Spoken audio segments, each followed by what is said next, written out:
Batignolles a très clairement une dimension métropolitaine. Parce que on est à une porte de Paris. Et quelle porte? La porte de Clichy. Parce que nous sommes à la frontière du périphérique. Nous sommes là où il y a les boulevards des Maréchaux avec le tramway. Et donc, d'un certain point de vue, nous sommes dans un monde qui franchit physiquement et psychologiquement le périphérique et qui construit le Grand Paris. Les Batignolles, c'était très longtemps un grand territoire ferroviaire, complètement ferroviaire. La ligne de Saint-Lazare, la première ligne de chemin de fer en France, en 1830 et quelques, avait besoin d'ateliers pour fabriquer du matériel ferroviaire. Et c'est devenu aussi une gare de marchandises. Et on était hors Paris. Et il n'y avait pas de quartier alentour. Et peu à peu, l'activité ferroviaire, elle va diminuer. Et à ce moment-là, les urbanistes de la ville vont avoir l'idée de créer des quartiers et d'utiliser ce foncier dans Paris. Et donc, peu à peu, ce terrain ferroviaire, comme ça, par grandes tâches, va se construire. 2002, une étude va être lancée et ce qui va être le premier rebondissement, c'est que du fer, on va passer aux Jeux Olympiques. Donc nous avons travaillé avec cette idée de faire un village olympique sur ce site. Et donc de concevoir un quartier qui était très refermé sur lui-même, avec au cœur de ce quartier le parc, qui devait dans un premier temps accueillir des fonctions sportives pour l'entraînement des sportifs. Et malheureusement, en 2005, on perd. On perd, mais le maire de Paris décide de continuer parce que les grandes données du projet, elles sont là. C'est un grand parc de 10 hectares, un écoquartier et le troisième élément, c'est que ce grand terrain, il faut qu'il se connecte avec l'ouest de l'arrondissement, c'est-à-dire tout ce qui est Monceau, et l'est avec Épinette et avec le nord. 10 hectares de parc au cœur du 17e, la ville de Paris, c'était besoin de répondre à un déficit en espace vert.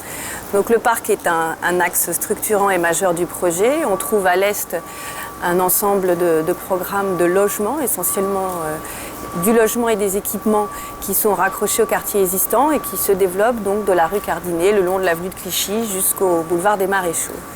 De l'autre côté du parc, à l'ouest, entre le faisceau et le parc, un élément assez singulier que nous avons appelé la butte des Batignolles, un ensemble de programmes qui se déroulent le long des voies ferrées, en balcon au-dessus des voies ferrées, posés sur une dalle. C'est pas un quartier, c'est les faces de différents quartiers qui viennent se joindre ici dans un espace à partager entre tous.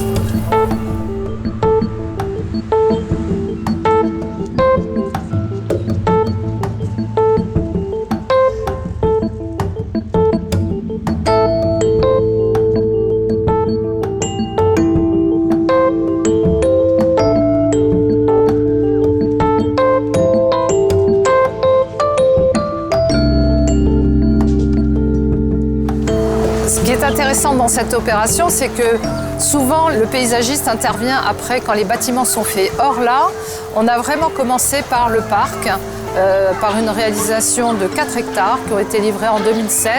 On a conservé l'idée d'un parc central, totalement en contact avec les bâtiments qui l'entourent et qui soit vraiment en osmose avec le quartier dans lequel il s'installait. Donc c'est vraiment un parc qui crée la centralité du nouveau quartier. La commande de la ville, c'était relier les différents quartiers. Donc traverser les terrains ferroviaires, etc. Et un parc. Donc nous sommes partis de là avec le souci de faire ici, avec le parc, un lieu de convergence, un lieu de rencontre entre un environnement assez diversifié, assez varié. Il faut rappeler la particularité de ce projet urbain qui est quand même très très rare en ville, c'est la décision de faire un parc avec des immeubles qui viennent en limite du parc sans aucune voirie qui sépare l'immeuble du parc. Et ça c'est très très particulier, je ne connais pas d'autres exemples aujourd'hui, en tout cas dans les projets contemporains. L'idée tout de suite ça a été que le parc rentre dans la parcelle. Voilà. comment faire rentrer la végétation dans le projet, sachant qu'on est classé en plan climat de Paris. C'est un projet qui est au top de la haute qualité environnementale. Pas facile parce que c'est une répercussion courbe, etc. Mais donc elle a ces contraintes, qu'une voie véhicule au nord, mais 3 côtés est, sud et ouest au parc. Donc la position de la parcelle ici dans ce projet-là est super stratégique. C'est vraiment la ville qui épouse le parc et le parc qui épouse la ville. Il me semble important dans la ville de créer des lieux où on vient s'émerveiller devant les variations de la nature, le fleurissement au printemps, le rougeoiement des feuilles à l'automne, de voir des végétaux qui sont... Les arbres parfois sont extraordinaires de beauté. Donc j'ai imaginé une répartition des saisons de manière géographique dans le parc. Mon idée, c'était un peu comme, vous savez, au Japon, on se déplace, les Japonais se déplacent au printemps pour aller voir les cerisiers en fleurs dans les jardins. Je voulais que ça soit un petit peu pareil ici. Et je pense que c'est très important que le citadin soit en contact avec ces changements de lumière, de nature, voilà ce qu'apportent les végétaux. Et donc on veut voir le parc, on veut des vrais loggias, mais des vrais, pas des petits bouts de machin, non, des vrais. Donc elles font plus de 10 mètres carrés chacune, tout le monde en a, du maîtrisé jusqu'à l'accession, tout le monde a sa loggia, appartement d'angle, donc une ventilation top, un maximum de fenêtres, et des grandes, pas des petites, des 3x90, on a du 2,70 partout, voilà. Sur ce quartier-là, la ville de Paris avait décidé d'accorder un dépassement de ce qu'on appelle la hauteur plafond parisienne, qui est de 35 mètres, usuellement, ou 37 mètres d'ailleurs, c'est peut-être de 37 mètres. Et donc, au début, on devait monter à 50 mètres. La première idée sur cette idée-là était de monter à 50 mètres. Ça a été un débat contradictoire, la question des hauteurs. La concertation a été assez difficile.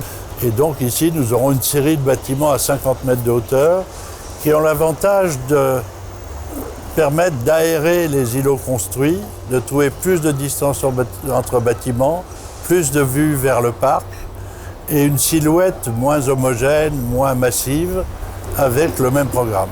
Alors pourquoi la hauteur ? L'idée fondamentale, c'était d'ouvrir ce jardin sur l'ensemble du secteur. Et ce que permet la hauteur, qui est entre 37 et 50 mètres, c'est cette porosité qui va permettre d'irriguer complètement le jardin autour de lui. Et on souhaite que du parc, la végétation envahisse les îlots bâtis le plus possible et que, vu des programmes qui entourent le parc, qui sont des logements pour l'essentiel, regarde vers le parc et que tous les habitants aient des vues vers le parc.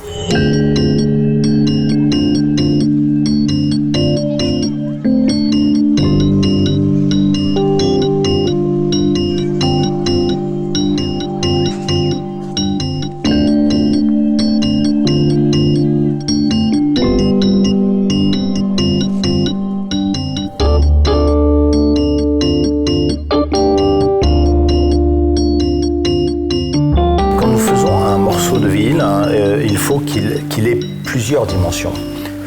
On parle de mixité fonctionnelle, de mixité sociale, mais derrière ces mots un peu abstraits, qu'est-ce qui se cache ? Se cache l'idée qu'on ne peut pas donner une seule fonction à un site. On ne peut pas dire là il n'y a que des gens qui vont travailler ou là il n'y a que des gens qui vont se loger et donc dormir.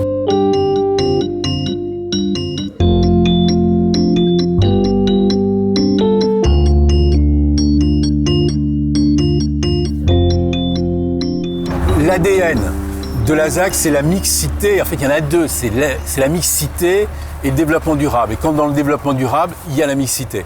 Donc, sur ce terrain, vous avez tout ce que peut et doit aujourd'hui réunir une ville. C'est 3400 logements. Donc, c'est des habitants. Il y aura 7000 habitants et 13 000 salariés. Donc, le premier principe, c'est d'installer le logement de manière confortable. Ensuite, ça c'est la ville de Paris qui l'a voulu, mais nous y souscrivons totalement. Il y a même plus qu'une moitié en surface de logements sociaux. Les logements ne sont pas que des logements de famille, il y a des foyers d'handicapés médicalisés, des foyers d'accueil, des logements étudiants, des logements familiaux, des logements libres pour 20% seulement du programme de logement.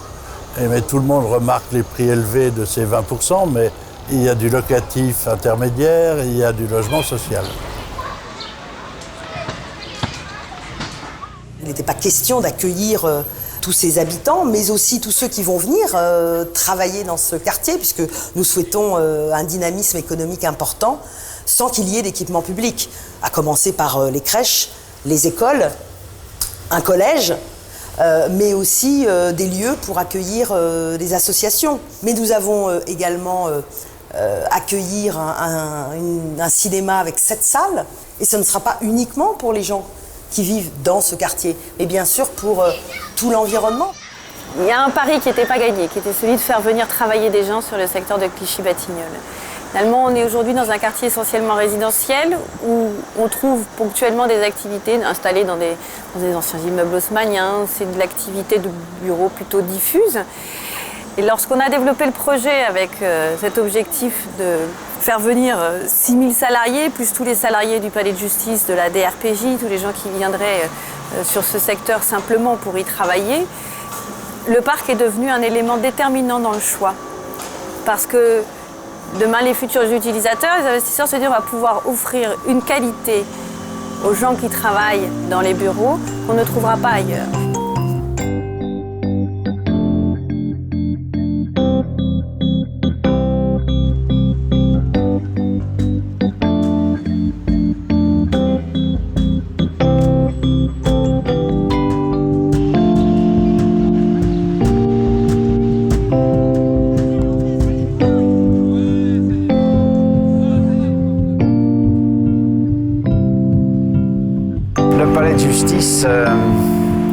Le tribunal de Paris, comme il s'appelle désormais, il se place ici dans la ZAC de Clichy, Clichy-Batignolles, au bord du périphérique. Pour certains, c'est la périphérie, pour d'autres, c'est la ville. Pour nous, c'est encore le centre-ville, puisque désormais, on considère un Grand Paris.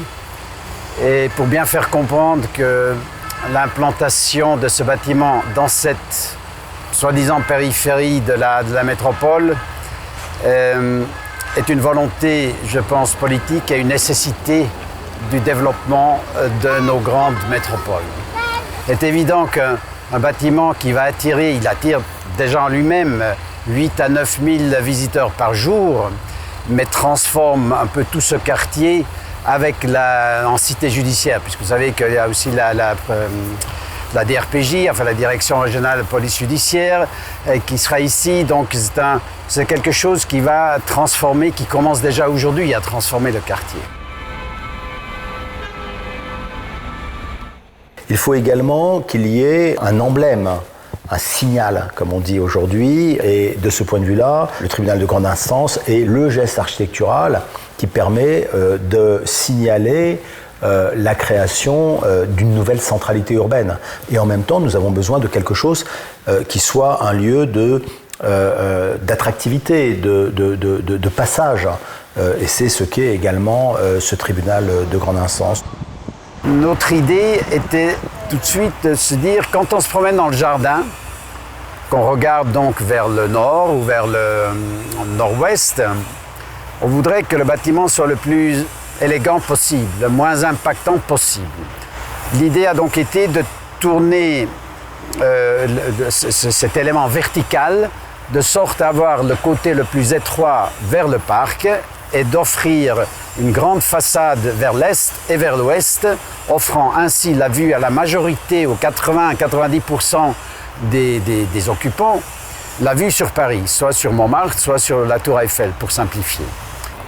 Ça fait partie de ces équipements le long de la ceinture de Paris, de cette ancienne zone militaire qui, on espérait auparavant qu'on trouverait de la continuité de vie quotidienne jusqu'à Clichy-la-Garenne. Et là, ça change un peu. Mais moi, je me félicite beaucoup de l'évolution du projet dans ce sens-là, qui finalement va avoir conjugué 4 grandes composantes qui assurent un rayonnement à l'échelle de la métropole, à l'échelle de l'agglomération parisienne. C'est le premier bâtiment public de grande hauteur dans cette ville. C'est pas le premier grand immeuble de grande hauteur, donc il ponctue un peu ce périmètre. Après, bien sûr, on a la place d'Italie, on a des choses dans le 13e. On aura bientôt éventuellement le Triangle, n'est-ce pas? On a la Défense, on a la Tour. Voilà, je pense que c'est une bonne évolution, puisque on peut construire en grande hauteur avec un respect environnemental, n'est-ce pas? Les immeubles de grande hauteur, ils ont une sorte de connotation que c'est fait que pour les riches, que c'est pas économique, que c'est pas, disons, durable, que c'est pas conforme à l'idée du développement durable. Or ici, l'objectif, la demande, le programme, et je pense qu'on y est arrivé, qu'on y sommes arrivés avec les ingénieurs, c'est un bâtiment qui respecte le plan climat de Paris, c'est-à-dire une consommation très basse en énergie, et c'est, je pense, la première fois pour un IGH. Il y a un énorme enjeu qui est celui de la climatisation d'été. Énorme enjeu pour plein de raisons, parce que ça consomme pas mal. La consommation, la production de froid produit également du chaud, donc ça a des conséquences négatives sur ce qu'on appelle l'îlot de chaleur urbain. Voilà, donc le fait de ne pas avoir recours à des solutions mécaniques, énergétiques pour assurer le confort d'été est un vrai enjeu sur ces zones écoquartiers. Faire un écoquartier à Paris, évidemment, quand j'en parle en 2016, ça paraît le droit commun, peut-être presque banal. À l'époque, c'est plus innovateur, mais fondamentalement, c'est la ville durable, c'est la ville de demain.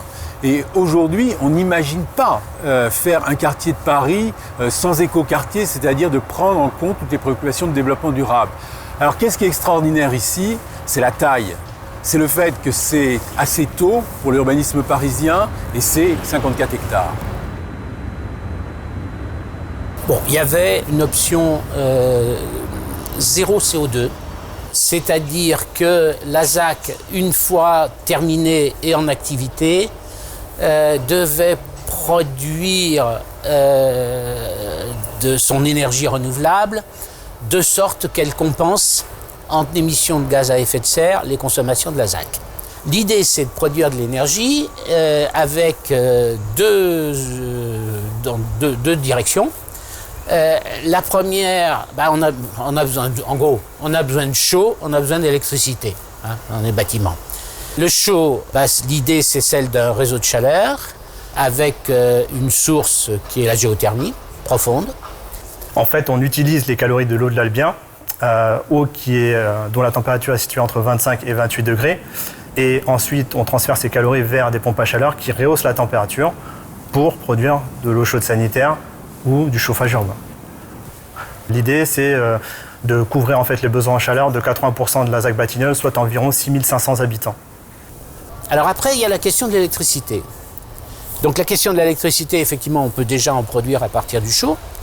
Mais le principal production d'électrique sur la ZAC, c'est du photovoltaïque. Et donc, chaque lot avait un objectif de production de photovoltaïque. La toiture photovoltaïque, ça c'est une vraie expérience parce qu'on était quasiment sur des enjeux qui étaient très limites par rapport à ce que savaient produire les panneaux photovoltaïques à ce moment-là. Donc on s'est dit, si le projet doit être démonstratif de cette réalité, autant que la toiture du bâtiment devienne l'expression de cette production d'énergie. Donc on s'est dit, on va passer de la toiture parisienne zinc à une toiture photovoltaïque. Du coup, la forme de la toiture est totalement issue de cette recherche sur l'optimisation et aussi d'une certaine manière la monstration qu'on était dans un bâtiment particulier avec ce toit photovoltaïque. Tout le monde aujourd'hui, quand il fait un nouveau quartier, bien évidemment, s'intéresse à la performance énergétique, aux énergies renouvelables et même à des choses un peu plus en aval, comme par exemple les conciergeries partagées ou les services partagés.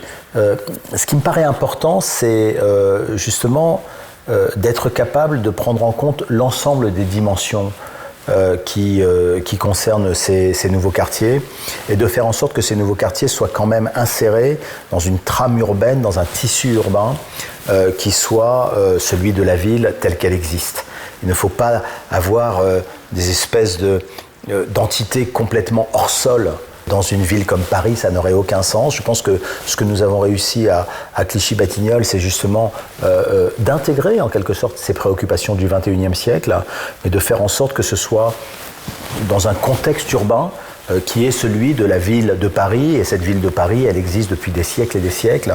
Et ce qu'apporte Clichy-Batignolles, c'est la contribution, d'un certain point de vue, du XXIe siècle à la construction de Paris.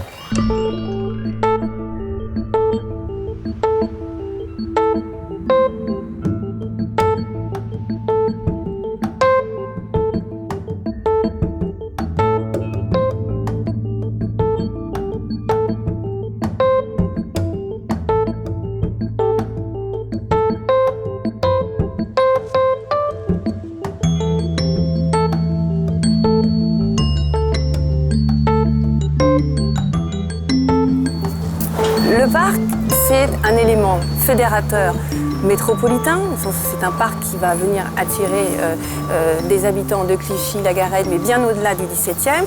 C'est un parc fédérateur aussi dans son lien globalement avec l'ensemble du quartier et le réseau, la trame des espaces verts qui existent. Donc il y a les rues qui traversent, ça c'est très important, en ligne droite, les parcours pour les piétons traversent le parc de manière rectiligne et découpent des îlots de parc qui ont leurs différents usages, plus l'exercice du corps, plus la détente, etc.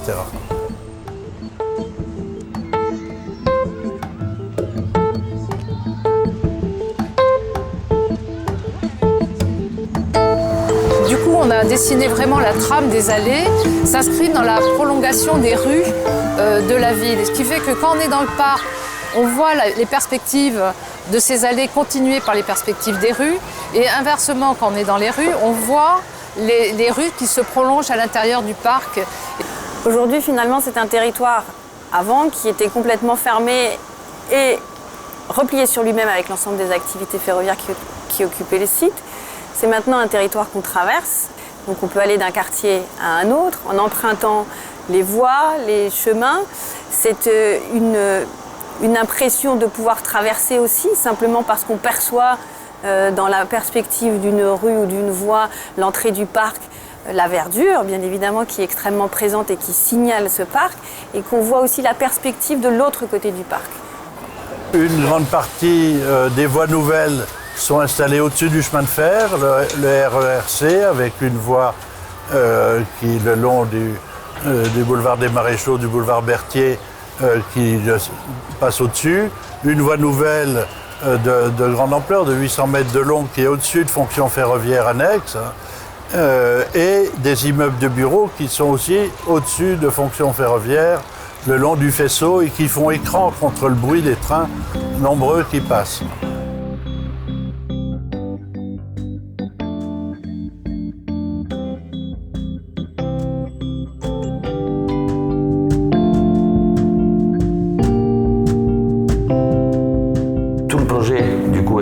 Sur cette idée de quelles sont les valeurs ou quels sont les points d'intersection entre le tissu parisien bâti globalement sous Haussmann et des nouvelles opérations qui représentent un petit peu la ville de demain. Et on s'est questionné en disant comment faire le pont finalement entre le boulevard Pereire, donc les immeubles haussmanniens, et ce qui est en train de se mettre en place. Pourquoi le bâtiment est noir en fait? Parce qu'à partir de son 3e étage, il surplombe sur le plafond, le toit total du boulevard Pereire. Et à partir de ce moment, ils ont la vue sur la Tour Eiffel, ils ont la vue sur la Défense, sur Montmartre, donc les logements sont assez intéressants. Mais à partir du 3e étage, il fonctionne en réflexion. Donc en fonctionnant en réflexion, on a essayé de mettre ça en exergue, donc on l'a fait à travers la matière, et il se trouve que la courbe, elle fonctionne très très bien avec cette lumière. Il y a au départ une idée vraiment intéressante de pouvoir construire au-dessus d'espaces publics. Le PLU de Paris permet donc le plan local d'urbanisme permet d'avoir ce qu'ils appellent des saillies sur la ville. Du coup, nous, on a cherché à jouer avec ça, parce que ça permet de créer tout un tas de reliefs sur la façade, mais aussi de gagner un petit peu de surface, ce qui est toujours important pour les maîtres d'ouvrage. Le bâtiment, il est effectivement sur boîte à ressort. Le fait qu'on soit allé le long des voies de chemin de fer, il y avait une crainte de la maîtrise d'ouvrage d'avoir des répercussions de vibrations dans les étages. Donc on a une coupure horizontale entre le rez-de-chaussée bas et le rez-de-chaussée haut, avec des boîtes à ressort. Donc tout l'immeuble est suspendu sur un certain nombre de ressorts. Cette rue colline de Batignolles, la butte Batignolles comme l'appelle François Gréter, posait plein de questions et on la regardait tous un peu comme un objet non identifié. Et donc la question de l'utilité du concours d'architecture par cours successifs s'est posée tout de suite en disant mais avec ça on va avoir des objets où les gens ne vont pas savoir à quoi se référer, donc on risque d'avoir très vite quelque chose de très design et pas du tout efficace sur le plan urbain comme on souhaite le faire. D'où l'idée a été de choisir les gens et de les faire tous travailler ensemble, et par couche. C'est-à-dire que les premières périodes de travail, ça n'a été que le rez-de-chaussée et les sous-sols. C'est-à-dire comment on articule tout ce qui fait notre vie collective. Et donc là, l'opérateur des commerces était là, et on a eu un travail d'ajustement de la limite du parc pour favoriser l'installation des gens au bord de l'espace public. On a eu un travail de hauteur des rez-de-chaussée pour favoriser aussi la mutation commerciale. On a eu un travail de mutualisation des entrées de parking, de position des armes dans la rue, enfin un travail extrêmement fin. Il y avait une sorte d'idéal démocratique et conceptuel dans la conception de ce quartier, puisque le quartier, finalement, démarrait tout à la fois, et non pas un bâtiment après l'autre, comme c'est le cas la plupart du temps.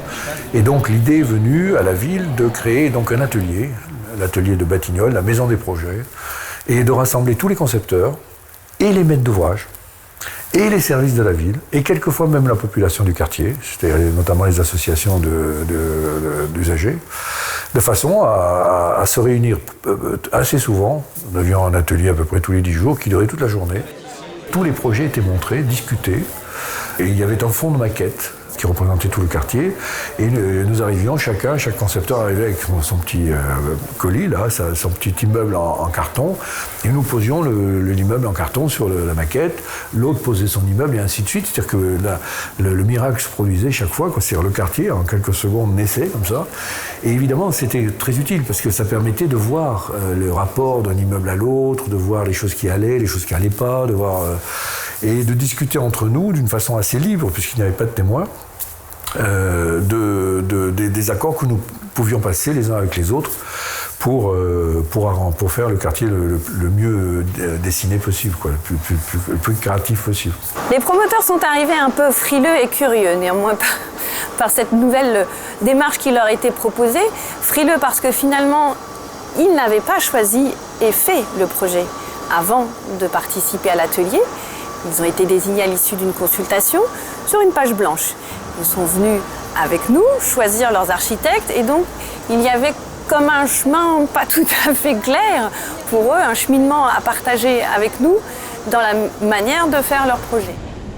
Tout le monde s'est retrouvé là, les maîtres d'ouvrage, à parler de leur métier, de leurs produits, donc de se dévoiler finalement devant les autres maîtres d'ouvrage promoteurs qui, comme eux, restaient parfois un peu sur la réserve d'ailleurs. On ne dit pas tout de suite parce qu'il ne faudrait pas sortir le meilleur argument ou la meilleure proposition alors que tout le monde est là à regarder.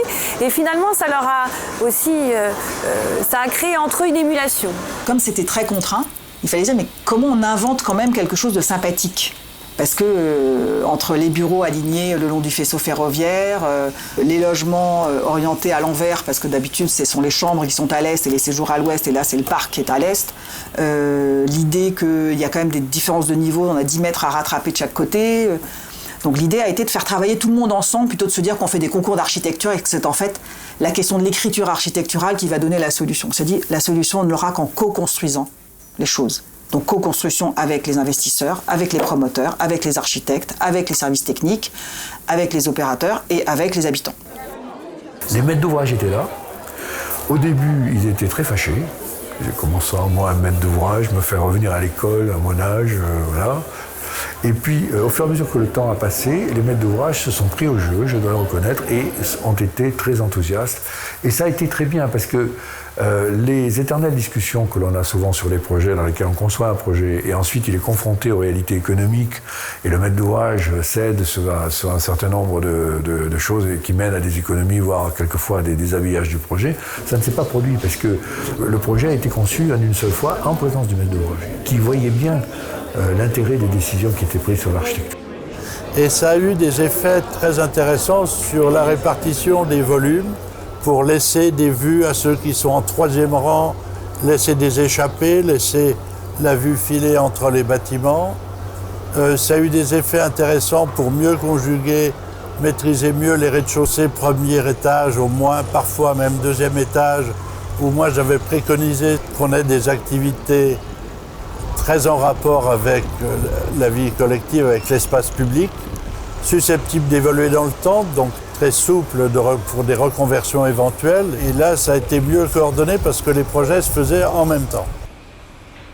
Et du coup, tout le monde s'est posé des vraies questions et s'est parlé. Et on n'a pas eu besoin de surenchère, c'est-à-dire que les choses qui ont été travaillées sont les choses essentielles. Comment le commerce est confortable, comment on va bien à l'école, comment on libère des vues vers le parc, comment les balcons, comment les bureaux, comment les parties communes des bureaux se mettent en rez-de-chaussée pour servir aussi éventuellement d'espace partagé. Donc quelque part, on a anticipé quelque chose qui aujourd'hui est normal, le coworking. Il y avait l'idée de ferme urbaine, enfin tout a été mis sur la table, il y a quand même un cinéma mélangé avec tout un centre d'animation, 3 typologies. Tout a été mélangé, absolument tout. C'est une méthodologie très courante dans les pays du Nord, Belgique, Allemagne, Hollande, où les ateliers sont courants dans la fabrication des quartiers. En France, c'était beaucoup plus rare. Je pense qu'il devait y avoir beaucoup à voir avec l'ego des architectes, je sais pas quoi. Bon, et puis aussi, une méthode de travail probablement plus technocratique, plus fondée sur un rapport avec l'administration assez figé. Et donc là, ça a fait du bien, je dirais. Ça a détendu l'ambiance et je pense que, comme ça a été très efficace, ça servira d'exemple pour les futurs projets. Ce qui est intéressant dans cette démarche, c'est que l'ensemble des acteurs sont finalement un peu entrés dans la peau des autres, parce qu'il fallait se mettre aussi à la place des autres, et de faire partager cette idée que la ville ne se fait pas par morceaux et chacun dans sa cuisine, mais en associant un ensemble d'acteurs qui sont véritablement des éléments de la fabrication de la ville. Et on a produit cette maquette qui a été présentée aux élus. On avait un peu peur, hein, parce que du coup, il n'y a pas de correction comme un concours. La chose avance et donc elle se valide toute seule. Donc à un moment, il y a la validation politique, qui est quand même la validation légitime. Donc il se trouve qu'elle s'est bien passée.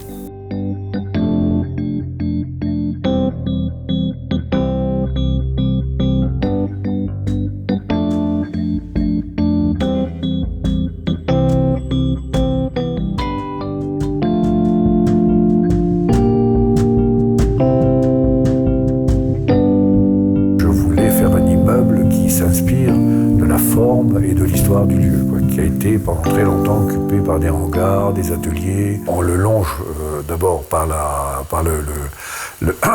train, et donc on le longe avec une certaine vitesse. Donc ce qui est important, c'est cette espèce de mémoire du défilement, vous voyez, c'est très, très important de voir.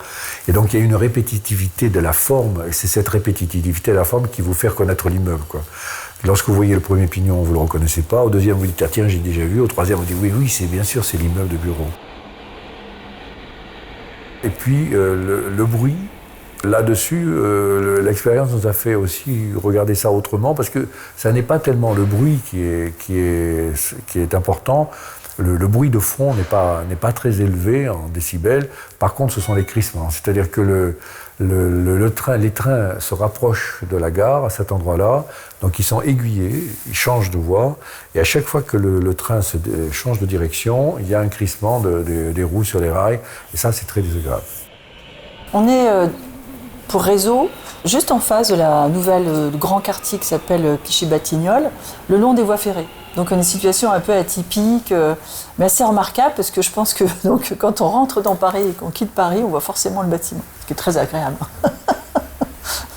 Moi j'ai considéré qu'avoir quelque chose de fuselé, de 130 mètres de long, mais par contre qui se soulevaient d'une façon extrêmement différente selon la situation en fait de la rue, à l'angle, dans l'aile continue, permettait d'avoir une jupe qui se soulevait pour donner beaucoup de continuité avec l'espace urbain à rez-de-chaussée. Moi, je trouve que la question de l'échelle est souvent quelque chose qui est mal perçu aujourd'hui. On veut toujours faire des petits bâtiments. Or, par moment, quand on est vers des voies ferrées, la question de la longueur se trouve être à l'échelle en fait, d'un site qui est puissant. Donc la puissance, il faut l'assumer. Et ce n'est pas quelque chose aujourd'hui qui a beaucoup cours en fait. On veut faire des choses mignons, variées, etc.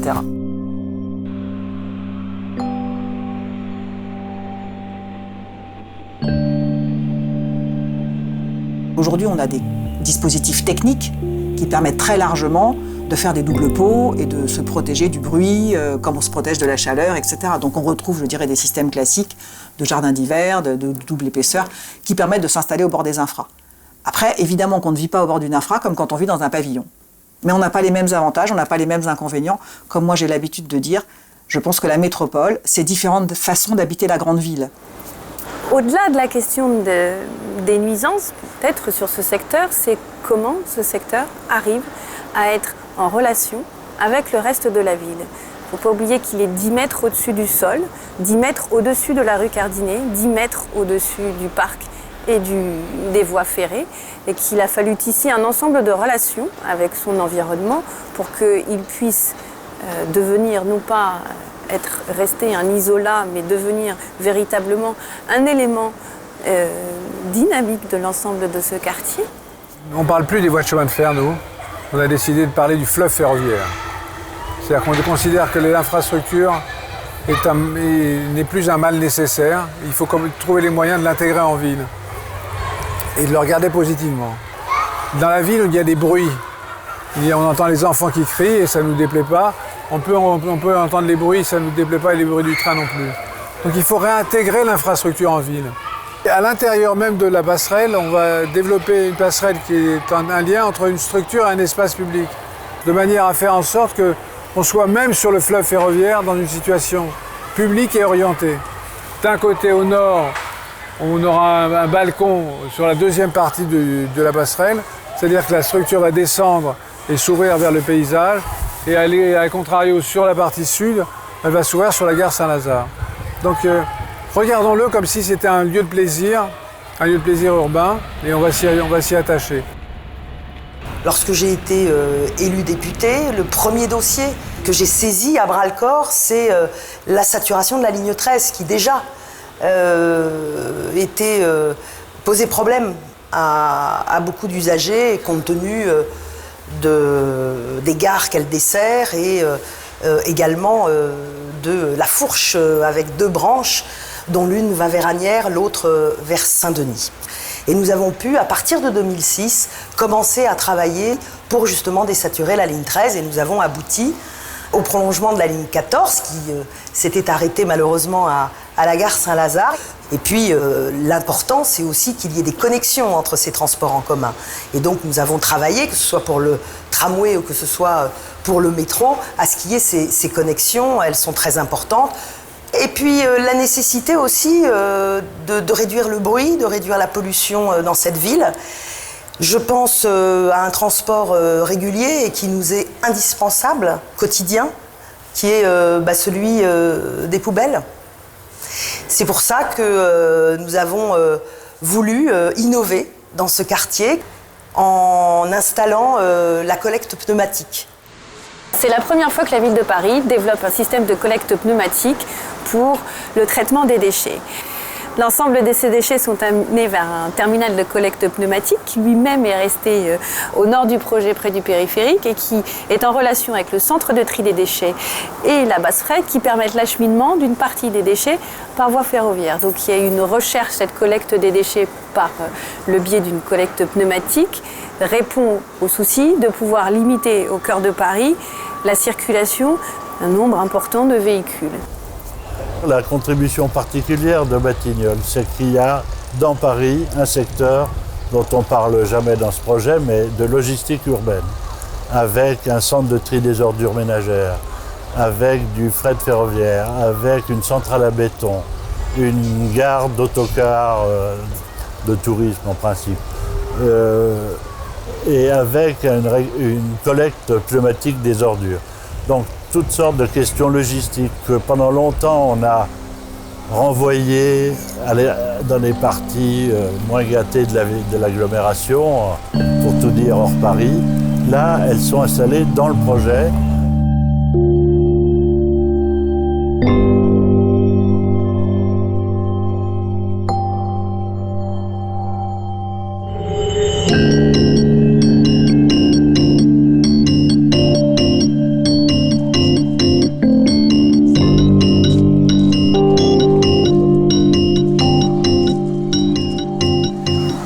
Évidemment, l'eau est un autre thème qu'on a traité pour différentes raisons, d'un point de vue écologique, parce qu'on récupère les eaux pluviales de ce parc. Elles sont toutes acheminées vers une citerne, et donc après l'eau sera réutilisée pour l'arrosage du parc. Il y a tout un bassin biotope qui reçoit de l'eau de la Seine, qui est traitée pour être à la fin, à travers des filtrations de plantes, quelque chose de très propre. Donc il y a toute cette volonté aussi, peut-être de très bien faire. Ce canal humide, pour qu'il soit humide et rester humide, en été des fois, on peut imaginer une sécheresse. Donc on a prévu une éolienne qui va pomper de l'eau dans le système des bassins et donc alimenter, si besoin est, ce canal, puisqu'il abrite une végétation, il accueille une végétation de ripisylve, de milieu humide, propice au développement de la faune aussi.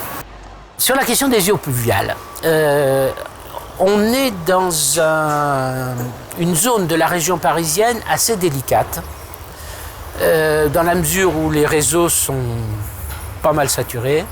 Donc il y a des risques d'inondation, etc. Donc c'est pour ça que la stratégie en matière d'eau pluviale était très particulière. Et elle se traduit par un chiffre. Il faut que seuls 50% des eaux pluviales qui tombent sur la zone soient renvoyées au réseau. Alors, il y a évidemment le lac du parc qui joue ce rôle de stockage. C'est de la rétention sur des toitures végétalisées, c'est de l'utilisation même éventuellement, c'est du stockage en surface pour que cette flotte ensuite s'évapore et donc n'aille pas grossir les nappes, etc. Enfin, il y a plein de solutions techniques possibles, l'objectif étant de limiter les rejets au réseau. C'est un peu un effet de démonstration certainement, mais Paris eh bien, aussi c'est un parc qui se doit être exemplaire pour la capitale. La question de l'écologie est un débat très vaste. Elle est trop souvent ramenée à des choses basiques comme panneaux solaires, bonne isolation, chauffage, voilà. Donc, pour évacuer le sujet, j'ai envie de dire que techniquement, on a répondu à toutes les normes et toutes les exigences de ce projet urbain. Donc oui, on a des panneaux solaires de partout, oui, on est super bien isolé, oui, on a les performances énergétiques demandées, etc. Mais pour moi, l'écologie, elle va bien au-delà de ça. L'écologie, sur ce projet-là, elle revient beaucoup sur la question du vivre ensemble, comment faire venir une nouvelle population dans un quartier existant sans que ça soit perçu comme une gêne avec les habitants qui habitaient ici.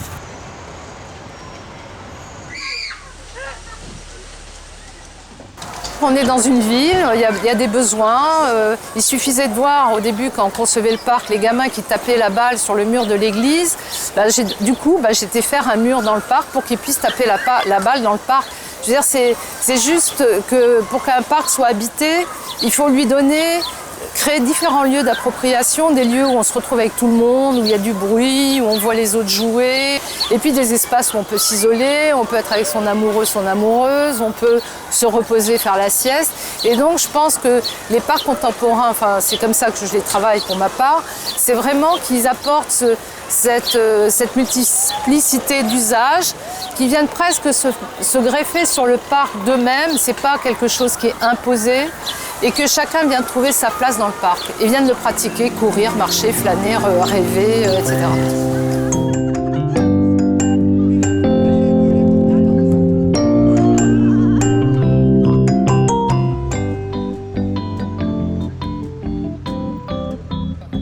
L'idée de la Cité du Théâtre, c'est proposer dans un même lieu les créations de 2 grandes maisons, donc la Comédie Française d'un côté et l'Odéon de l'autre, l'Odéon étant déjà sur place depuis un certain temps. Et puis des ateliers de construction qui vont être configurés demain, et puis une vraie salle de répétition, ce qu'on n'a pas aujourd'hui, et puis aussi se poser la question de l'accès à nos spectacles et d'amener à un public différent de celui du 6e arrondissement, enfin du site historique, qui est un public nouveau, qui vienne à Berthier et qui soit évidemment le public du quartier, donc le public ou de l'arrondissement. Donc ça reste un quartier, un arrondissement populaire, et c'est ce public-là, divers, qu'on a essayé d'amener au théâtre, les aider à comprendre que c'est aussi un théâtre pour eux, les aider à franchir les portes peut-être, les accompagner, etc., etc. C'est notre mission au quotidien. Et puis je crois que voilà, ça va être aussi un lieu névralgique du Grand Paris. Et donc dans cette zone totalement transformée, avec je crois une fréquentation estimée dans le futur très proche de 10 000 personnes jour, avec plus de 3 000 et quelques logements qui sont construits de l'autre côté du boulevard Berthier. Évidemment, c'est important que voilà, demain, ce lieu ne soit pas transformé en un restaurant chicos, voilà, et qu'il reste au service de la création théâtrale pour un public plus large qui sera celui, effectivement, potentiellement du Grand Paris demain.